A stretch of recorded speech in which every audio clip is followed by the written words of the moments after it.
Okay, here we are in chapter 3.5, dividing decimals. A couple of things I want to just kind of share with you, maybe to help understand the concept a little bit.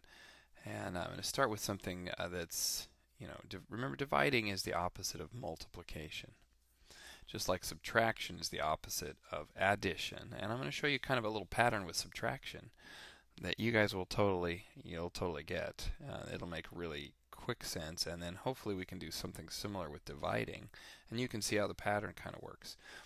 For instance, if I do something simple like 10 take away 3, 10 minus 3 is 7.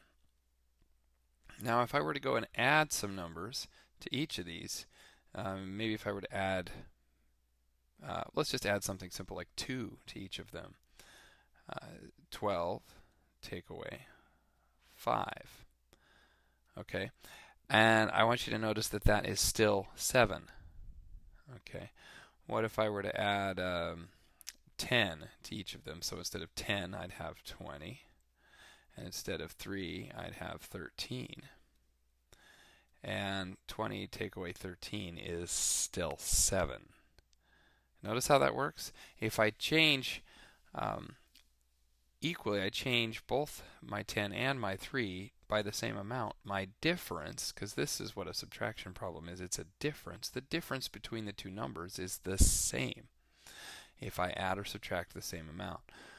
For instance, if I were to subtract 2, 10 take away 2 is 8, 3 take away 2 is 1, and 8 minus 1 is still 7.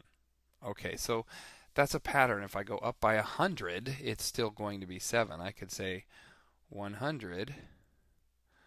Well, I guess that's only adding 90.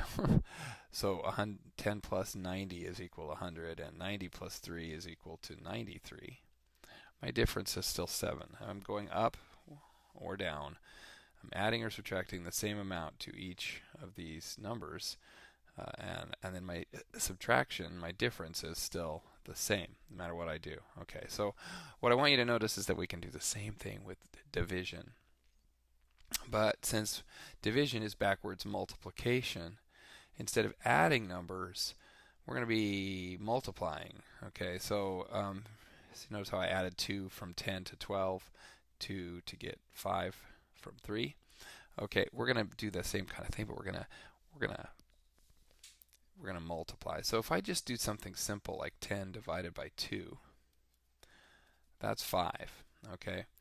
Now if I were to change this by multiplying this by 10 and this by 10, that would be like 100 divided by 20. And believe it or not, that is still 5. What if I just multiplied by 2? Okay, would that work? 10 times 2 is 20. And 2 times 2 is 4. Is 20 divided by 4 equal to 5? I noticed that it sure is. I noticed I did something weird up here. So you probably already noticed that. I'm gonna fix it. Okay, yeah. 100 divided by 20 is equal to 5. 20 divided by 4 is equal to 5. And all I'm doing is I'm changing these two numbers using multiplication. Say I were to multiply by 3. 10 times 3 and 2 times 3. Well, that'd be 30 divided by 6. If I multiply 10 times 3, I get 30. 2 times 3, I get 6. And 30 divided by 6 is equal to 5. Okay, now that's basically all I want you to know. I want you to understand that there's this pattern here. And when we're dividing by decimals, dividing decimals gives us problems that we can't really do in our heads. It might be like 3.5 into 27.9 or something weird like that. And it's hard to figure out how many times 3.5 goes into 27. But we end up just moving the decimal over one place. And that's like multiplying everything by 10. Then it's going to be 35. Try that again. 35. By moving that decimal over, it's 35 goes into 279. See how that works? Let me show you a couple of the quick examples. Because we're doing this with decimals. If I start with a pattern that you can understand. Okay. 100 divided by 2 equals 50. Okay, right?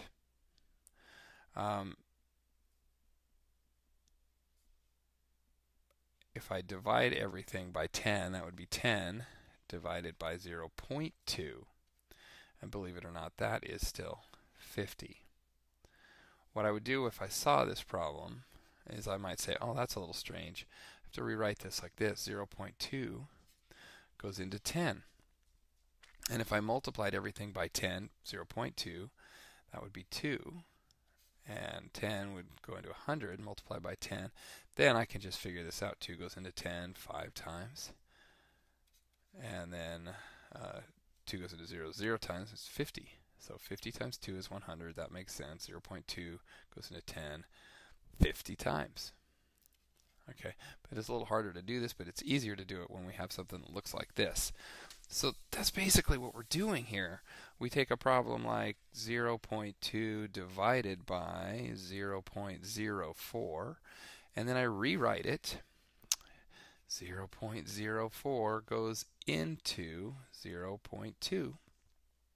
And before, what I would do is I just move my decimal right up on top of the division line. But we're not going to do that today because we don't really want to divide 0.04 into this number. It would be much easier to multiply by 100. I'm moving the decimal place twice, which means multiplying by 100. And if I do it over here, I have to do it in both places. So I've got to add a 0 to move that decimal twice. Okay, and I'm probably just going to end up rewriting it. Okay, I am. And that's what I want you to do. I want you to rewrite it. So this just becomes 4 because I moved the decimal over, or I multiplied it by 100. And this becomes 20. 4 goes into 20 5 times. 5 times 4 is 20. Subtract. You get nothing left, and it works out. That means that 0.2 divided by 0.04 is equal to 5. And if we were to go to our calculator to see it, 0.2, no, that didn't work. Where's the clear button? 0.2 divided by 0.04 equals 5. Did you see it? Did I go too fast? Nah, I think you got it. Okay, so that's basically what's happening, and we can do that over and over again. We can do that all day long. Once you see the pattern, it makes sense. You don't even really have to think about it anymore. But this is what it's about. But it gets a little harder. You might have something like 18.2 divided by 1.4, which means you've got 1.4 into 18.2, and then you have to rewrite that to move the decimal. Move the decimal. You don't want the decimal in your divisor here. You want it gone, even though that means you have to divide by 14 or figure out how many times 14 goes into something. Just make it 14, and this becomes 182. And we're just going to assume that there's a decimal place. We don't know. I haven't done this problem, but it might be. So 14 goes into 18 once. 1 times 14 is 14. And I subtract. I have 4 left. Bring down the 2. And this is 42. And I kind of have to guess. Okay, 15 plus 15 is 30. And another 15 is 45. So that would be 3 times. So 14 might go into 42 3 times. I think it's actually going to go in even now that I'm looking at it. 3 times 4 is 12. Remember to carry that 1 up here. Okay. And then multiply 3 times 1 is 3. Add that 1 back in, we get 4. So that means that we subtract, we have no remainder. So it's 13.0. It's actually not 13.0, it's just 13. All right, so this is equal to 13. 18.2 divided by 1.4. All right, and that kind of makes sense. How many times would, if I were to round this, 1 would round down to 1. 1.4 is 1. How many times does 1 go into 18? It would go in 18 times. But this is actually a little more than 18, and this is actually a lot more than 1. How many times would 2 go into 18? Well, it would go 9 times. So somewhere between 9 and 18 is our answer. 13 makes sense. Okay, let's just do one more, and then we'll let you take off with it.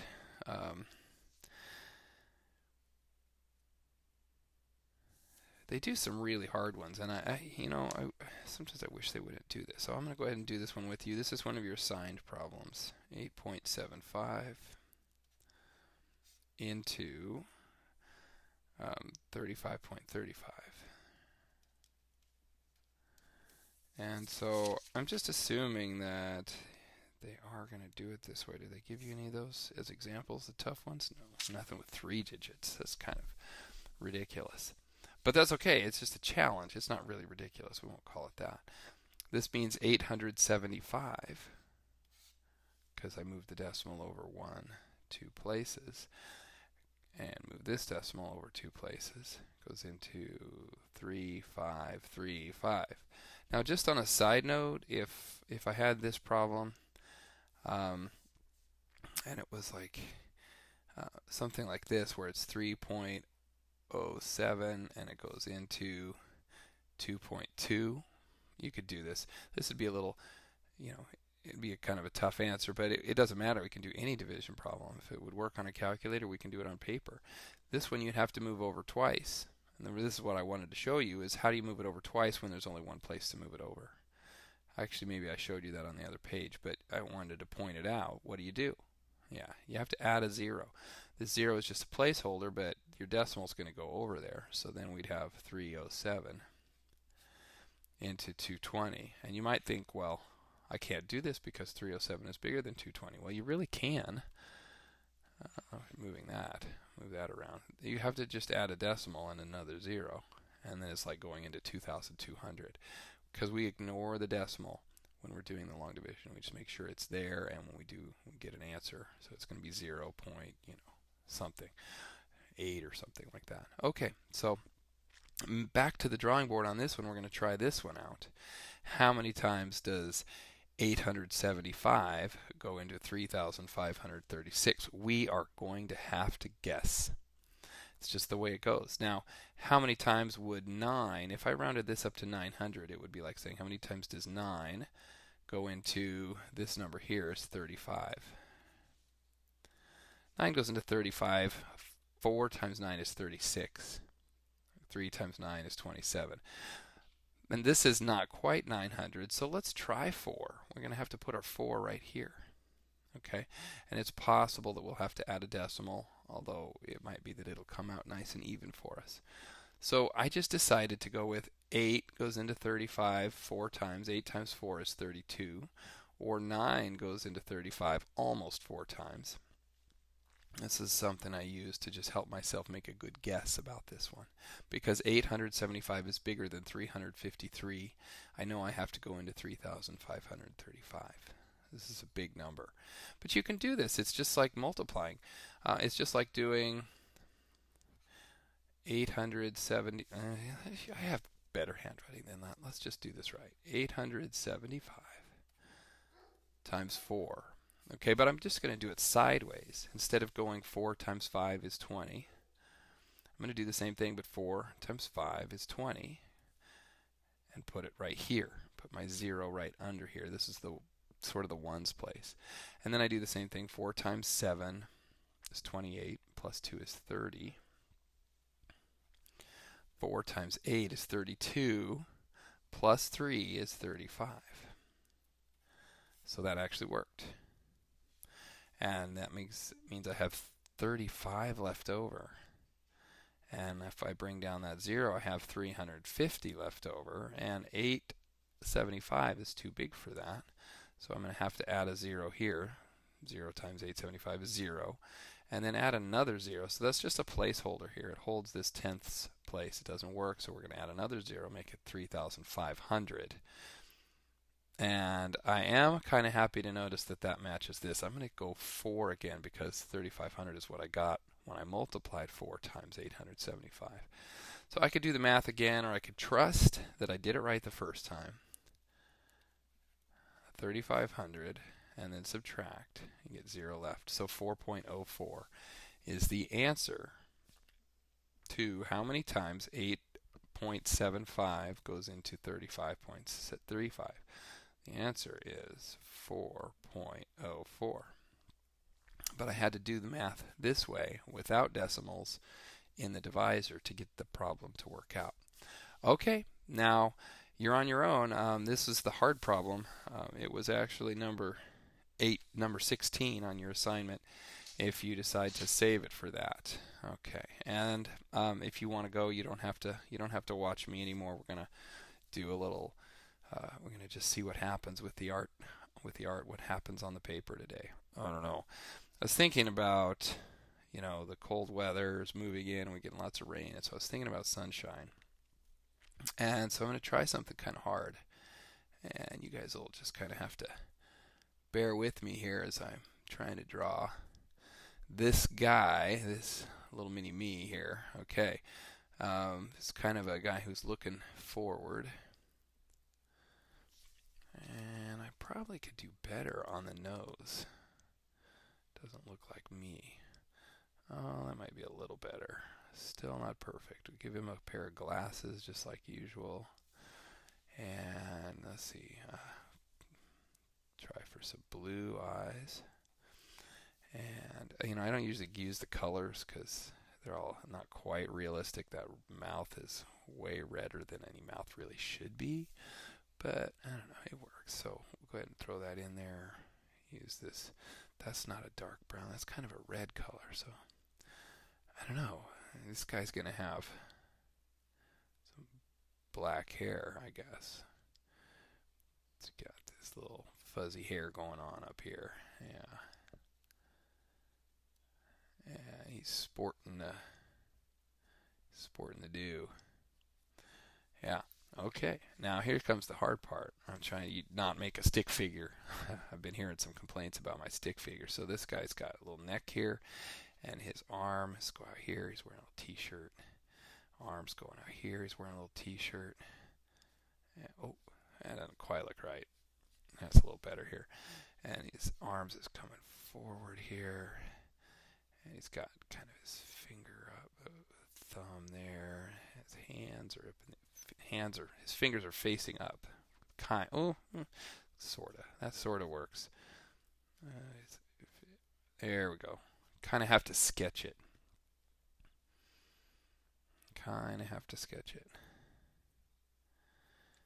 And put some more fingers up here.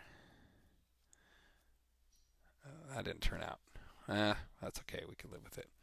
Give him a pair of some red shorts.